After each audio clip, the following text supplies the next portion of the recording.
আছি আমরা কোন জামানায়, লাজ শরম গেছে হারায়। পাতলা শাড়ির বাহার, পাখি ড্রেস লেহেঙ্গা, পোশাক দেখে নারীর লাজে মরে যাই। হায় হায়, আছি আমরা কোন জামানায়, লাজ শরম গেছে হারায়। ঠিক কিনা?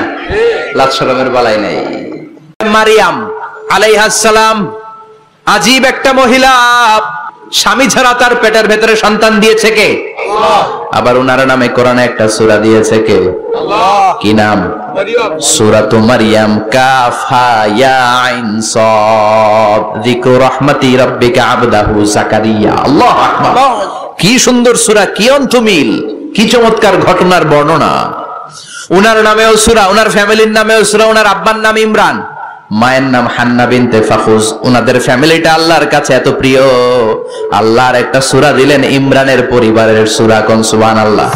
কোরআনের 3 নাম্বার সূরা, সূরাতু আলে ইমরান। কি নাম? সূরাতু।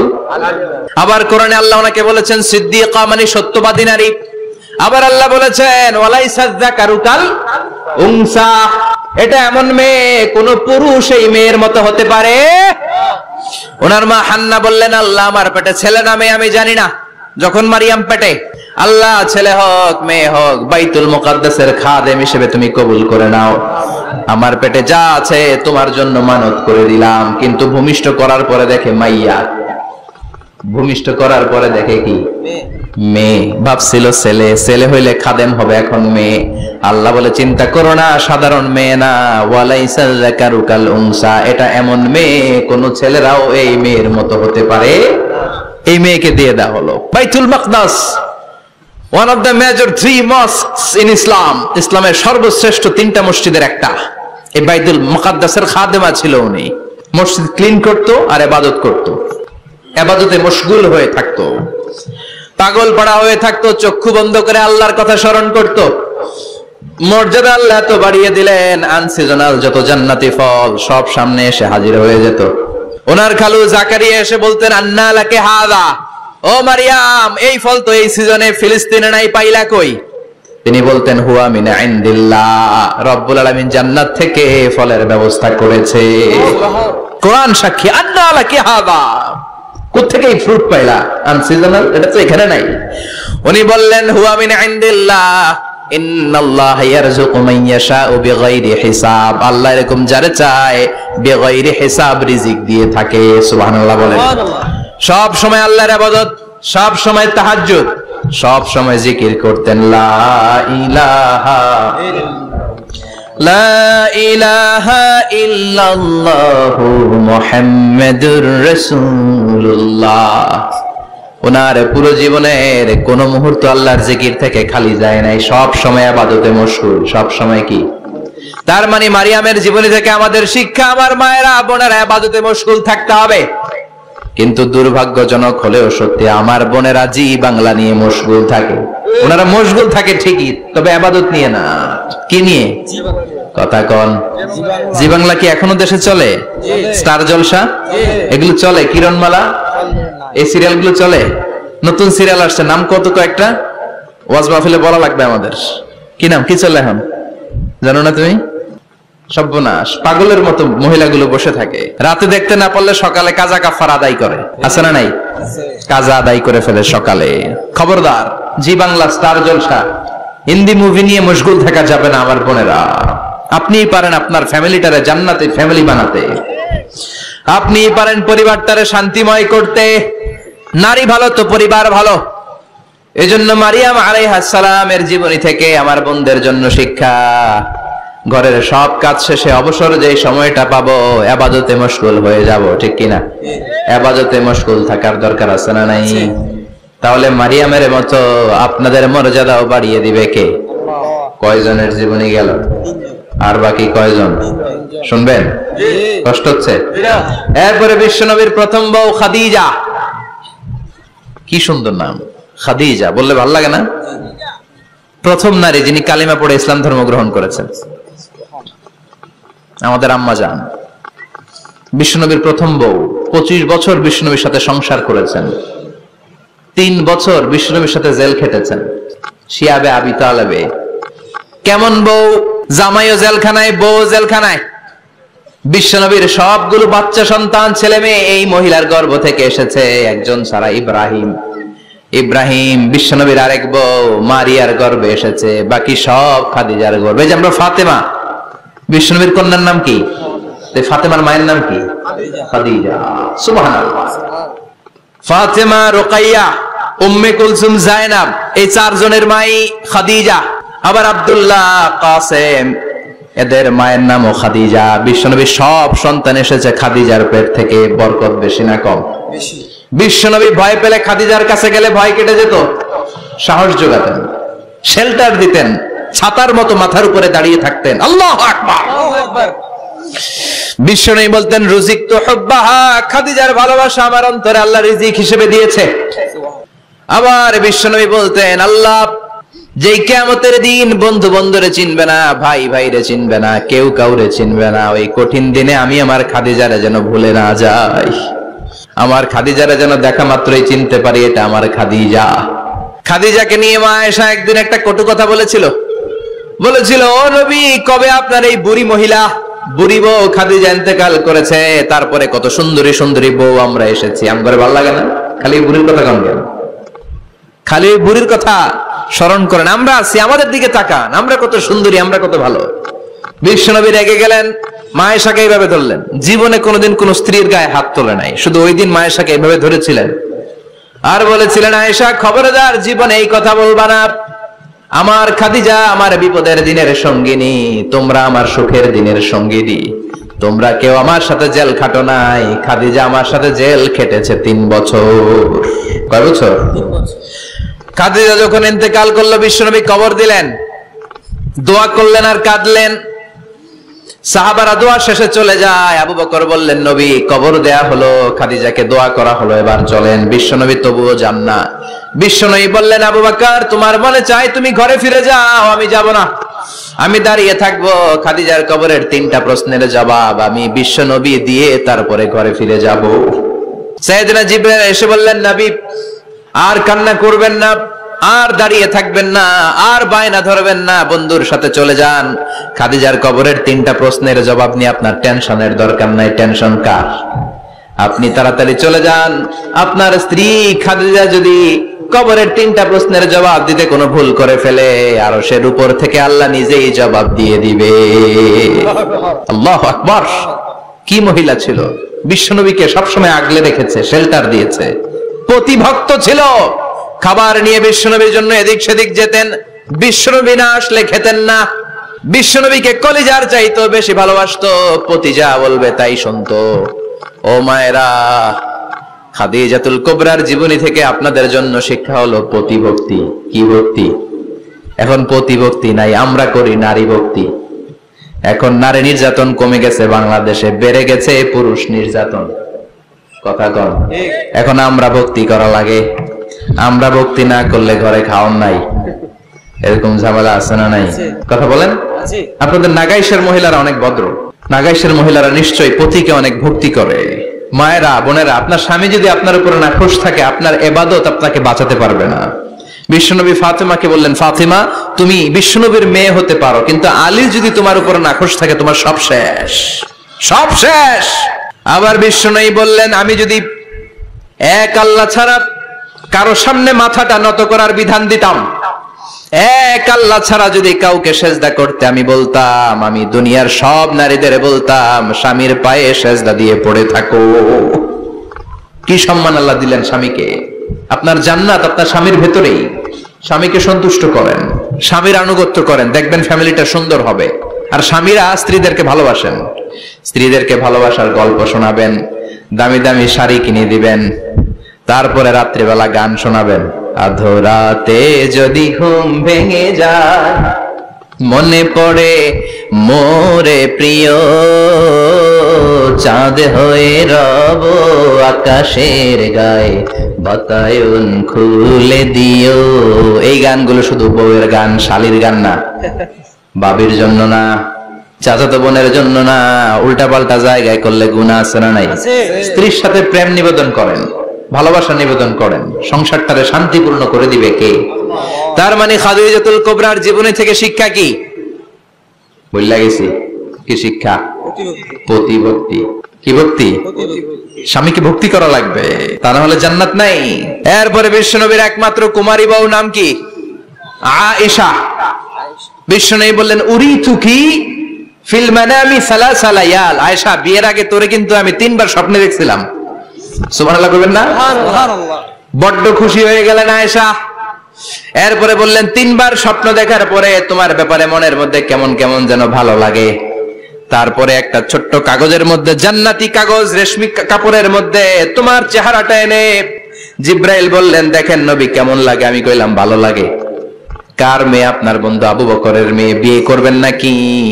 বিশ্বনবী বললেন ও জিব্রাইল, তুমি যদি ঘটক হও, আল্লাহ যদি হয় কাজী, আমি মুহাম্মদ বিয়েতে রাজি। সুবহানাল্লাহ। সুবহানাল্লাহ পড়েন। সুবহানাল্লাহ। বিয়ে হয়ে গেল, কিন্তু ঘরে দামি ফার্নিচার নাই, টাকা পয়সাও তেমন নাই, কিন্তু আছে খালি সুখ। আছে কি? যেটা টাকা দিয়ে কিনা যায়।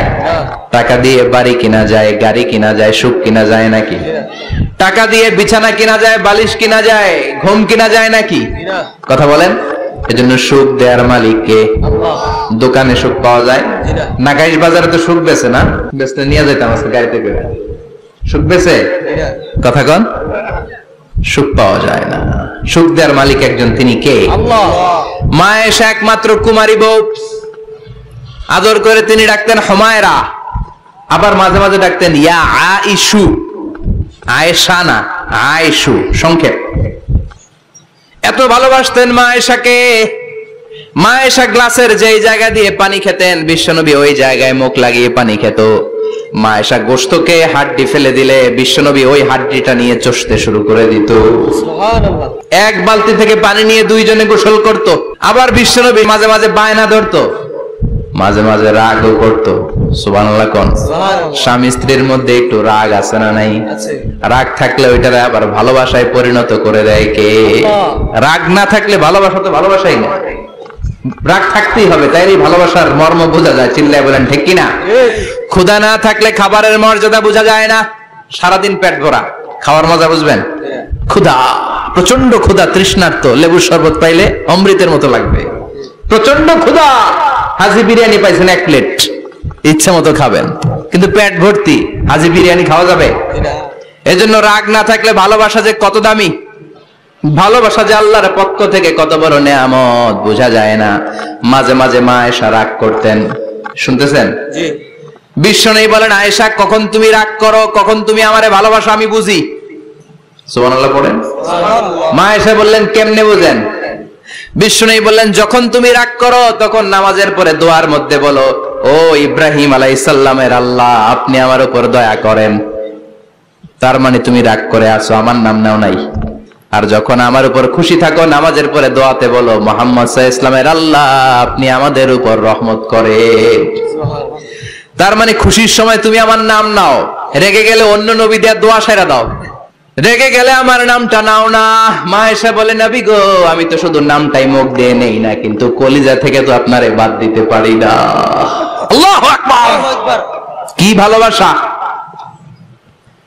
মা আয়েশা বলতেন আমি যখন বিশ্বনবীর সাথে শীতের রাতে এক ল্যাপের নিচে ঘুমাতাম তখনও জিব্রাইল ওহী নাযিল করত। সুবহানাল্লাহ নাই? সুবহানাল্লাহ। কোন স্ত্রীর সাথে অন্তরঙ্গ বসবাসের সময় কোরআনের ওহী নাযিল হতো না। একমাত্র মা আয়েশার সাথে যখন এক বিছানার এক ল্যাপের নিচে 2 জন শুয়ে আছে, কোরআনের আয়াত নাযিল করছে কে? আবার মা আয়েশা বলছেন আমার কারণে ও মুসলিম উম্মাহ তোমরা তায়াম্মুমের বিধান পেয়েছো। ফাতায়াম্মামু সাঈদান তাইয়্যিবা। মা আয়েশা একটা যুদ্ধে গিয়েছিলেন, যুদ্ধ থেকে ফেরার পথে মা আয়েশার গলার লকেট নাই। মাঝে মাঝে হয় না, মহিলা গলার লকেট পায় না, পুরা বাড়ি আগুন করে ফেলাইছে, লকেট নাই, লয়ে গেল রে, নিয়ে গেল রে, হারাইলাম রে। মা আয়েশার লকেট নাই। লকেট হারানোর পরে মা আয়েশা কান্নাকাটি। বিশ্বনবী বললেন থামো। অনেকক্ষণ থামার পরে লকেট খুঁজে পায় না, সবাই খোঁজাখুঁজি, লকেট কই, লকেট কই, লকেট খুঁজে পায় না। ওদিক দিয়ে মাগরিবের নামাজের সময়ও শেষ, নামাজের সময় শেষ। আর যেই জায়গায় লকেট খোঁজার জন্য থামা হয়েছে ওই জায়গায় আবার পানি নাই, পানি সামনে। পানির দিকেও যেতে পারে না, লকেটও খুঁজে পায় না, নামাজও পড়া যায় না। সব সাহাবীরা মিছিল শুরু করছে, আবু বকর রে ধর ধর ধর, আবু বকর রে ধর। আবু বকরের মেয়ের কারণে নামাজ আমাদের চলে যাচ্ছে। সাইয়েদনা আবু বকর ঘটনা বেসামাল দেখে আয়েশার কাছে গেল, যে দেখে বিশ্বনবী মা আয়েশার কোলের মধ্যে, ল্যাপের মধ্যে মাথা দিয়ে শুয়ে আছে। রাগের চোটে বুখারীর বর্ণনা, আঙ্গুল নিয়ে মা আয়েশার পেটের মধ্যে দিল এক খোঁচা। লকেট হারাইলি কেন? তোর জন্য বাইরে মিছিল চলে, তোর জন্য বাইরে সব সাহাবারা বলে নামাজ পড়তে হবে, সময় নাই। ও আবু বকর, আপনার মেয়ের কারণে এই কাণ্ড। খাসরা মানে কোমর। আবু বকর মা আয়েশার খাসরাতে এত জোরে গুতা মেরেছেন, মা আয়েশা বললেন এই গুতার কারণে আমি অনেক দূরে চলে যাওয়ার কথা ছিল ব্যথার চোটে, কিন্তু যাই নাই, কারণ কোলে কে? কোলের মধ্যে বিশ্বনবীর মাথা, নড়ে গেলে বিশ্বনবীর ঘুম ভেঙে যাবে, ব্যথাটা হজম করেছি, নড়ি নাই। আল্লাহ তখন আয়াত নাজিল করলেন, ফালাম তাজিদু মাআন ফাতায়াম্মামু সাঈদান তাইয়্যিবা। ও সাহাবারা, মিছিল বন্ধ করো। কোন নারীর বিরুদ্ধে মিছিল করো? এই নারীর সাথে তো বিয়ে আমি সরাসরি বিশ্বনবীর দিয়েছি। যাও, ওজুর জন্য টেনশনে ছিলা, টেনশনের দরকার নাই। আয়েশার কারণে আজকে নতুন করে একটা বিধান দিলাম, আজ থেকে যদি ওজুর পানি না পাওয়া যায়, বালুর মধ্যে 2 হাত বাড়ি মেরে তায়াম্মুম করো, নামাজ পড়ে নাও, কবুল করে নিবে কে? এই মা আয়েশার লকেট হারানোর কারণে তায়াম্মুমের বিধান নাজিল হয়েছে। কোন সুবহানাল্লাহ।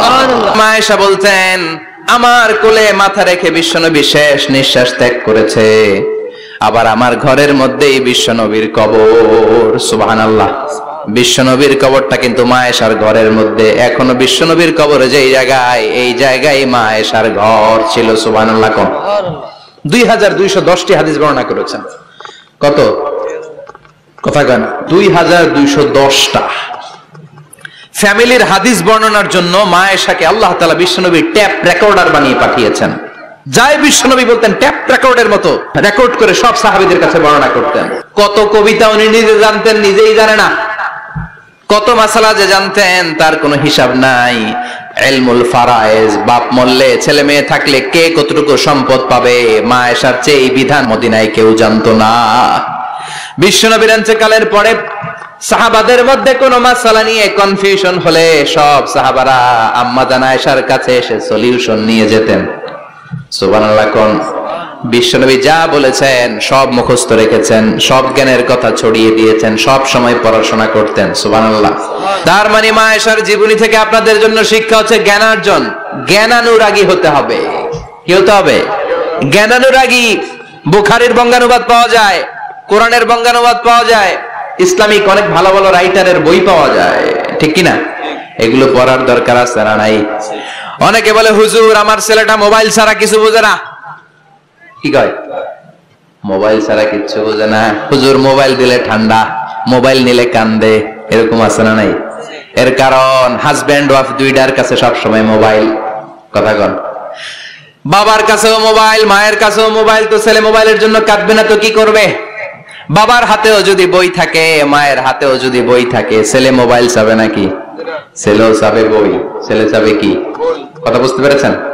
এই জন্য জ্ঞান অনুরাগী হতে হবে মা আয়েশার মতো। মা আয়েশা 2210টা হাদিস মুখস্থ করেছে, আপনি কয়টা করছেন? উনি পারলে আপনি পারবেন না কেন? মায়েরা শুনতেছেন তো? আশা করি আপনারা শুনতেছেন। তাহলে মা আয়েশার জীবনী থেকে আমরা শিক্ষা পেলাম, জ্ঞান চর্চা করতে হবে। সর্বশেষ কোন নারী? কথা কন। ফাতিমা রাদিয়াল্লাহু তাআলা আনহা, বিশ্বনবীর কলিজার টুকরা। চাচাতো ভাই আলীর সাথে বিয়ে হলো। আলী যখন প্রস্তাব দিল, ফাতেমার কাছে যে বলে, ও ফাতেমা রাজি আছো কিনা? চুপচাপ, কথা কয় না। বিশ্বনবী বুঝলেন রাজি, দুইজনকে বিয়ে পড়িয়ে দিলেন। বিয়ে পড়িয়ে দুইজনকে দাঁড় করিয়ে দিয়ে বিশ্বনবী ওযু করলেন। ওযু করার পরে সামান্য কিছু ওযুর পানি ছিল, আলীর মাথার মধ্যে ছিটিয়ে দিলেন, বরকতের পানি। সুবহানাল্লাহ কইবেন না? সুবহানাল্লাহ। ওযু করে সাইয়েদনা আলীর মাথার মধ্যে ছিটিয়ে দিলেন আর দোয়া করে দিলেন, বারাকাল্লাহু লাকুমা ওয়া বারাকা আলাইকুমা ওয়া জামাআ বাইনাকুমা ফি খাইর। আল্লাহ তোমাদের দুইজনকে বরকত দিয়ে দাম্পত্য জীবন শুরু করার তৌফিক দান করুক। আবার দোয়া করলেন, আল্লাহুম্মা বারিক লাহুমা ফি বিনাইহিমা, ওদের সম্পর্কে বরকত দেন। ওয়া নাসালিহিমা শিবলিহিমা, ওদের গর্ভে যে সন্তান আসবে এগুলোর শ্রেষ্ঠ সন্তান বানান। 1 বছরের ব্যবধানে ঘরটাকে আলোকিত করে প্রথম সন্তানের জন্ম হাসান। সুবহানাল্লাহ। হাসান রে বিশ্বনবী এত আদর করেছেন, বিশ্বনবীর কাছ থেকে এত আদর কেউ কোনোদিন পায় নাই। হাসান রে বিশ্বনবী ডাকতেন লুকা। বুখারীর বর্ণনা। শব্দটা কি?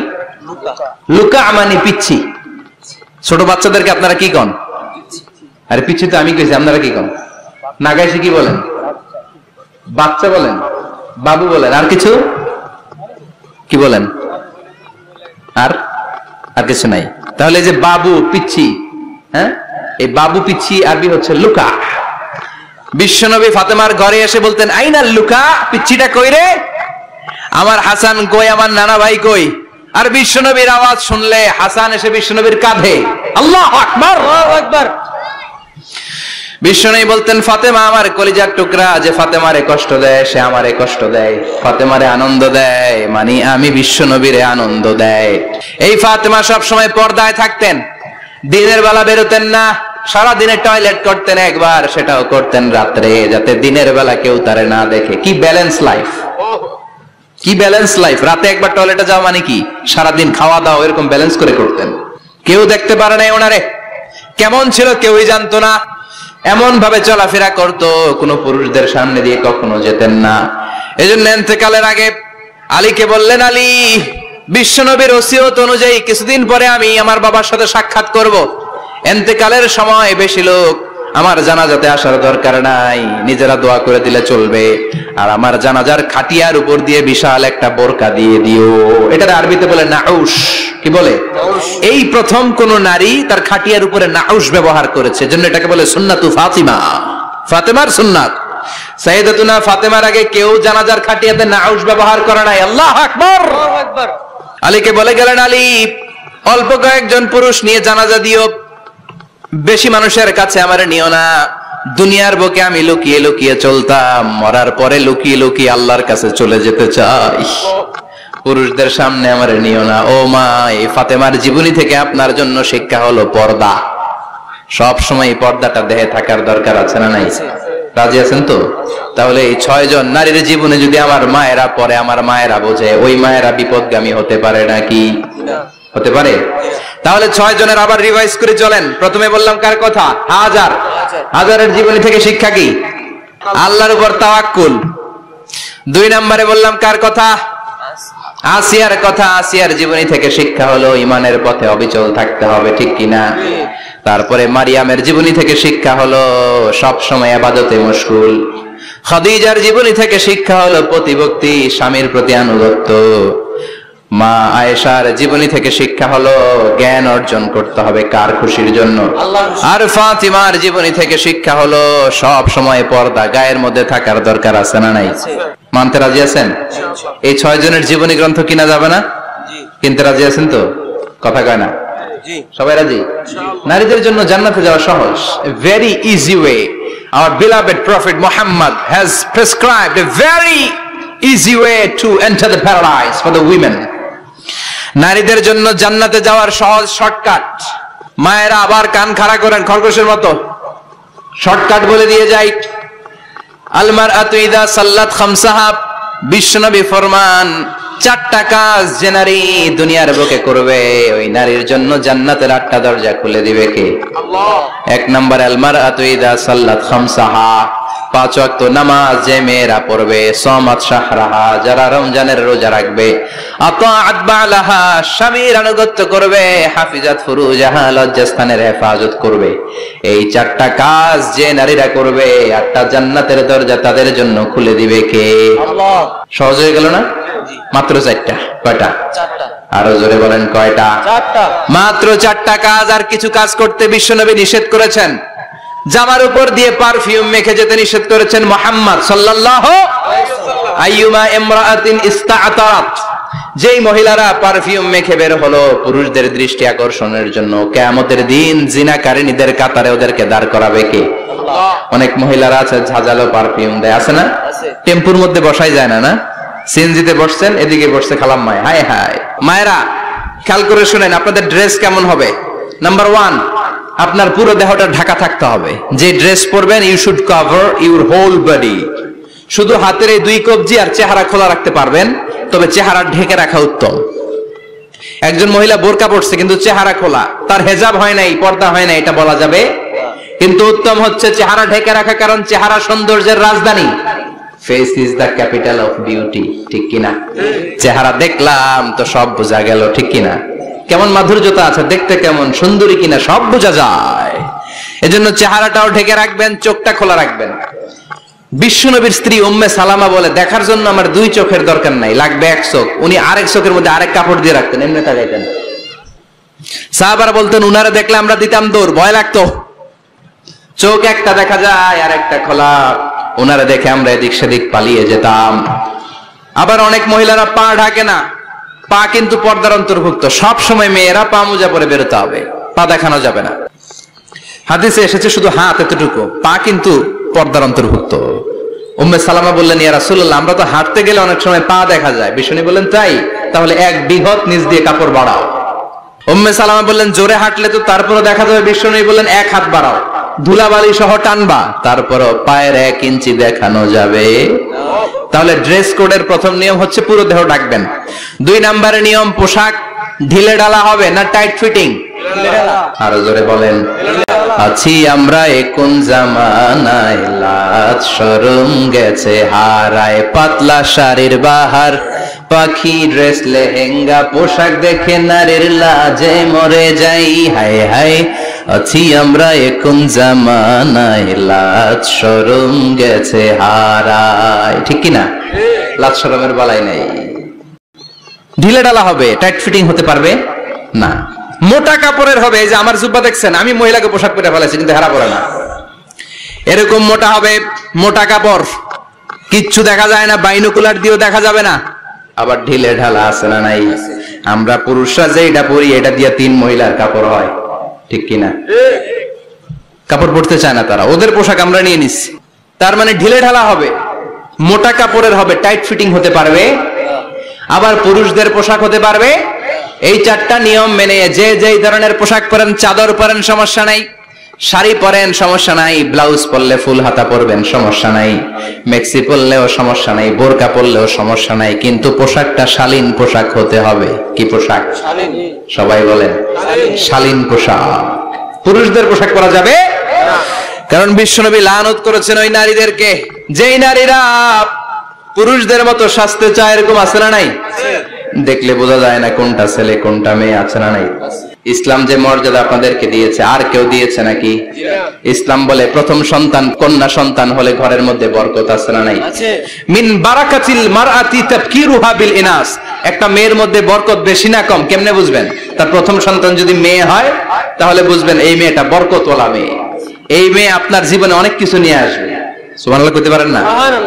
কিন্তু অনেক ডাকাইত আছে, মেয়ে হইলে অখুশি হয়, ছেলে হইলে পাড়ার সবারে জিলাপি খাওয়ায়, পাড়ার সবারে মিষ্টি খাওয়ায়, মেয়ে হইলে কিচ্ছু খাওয়ায় না, আছে না নাই?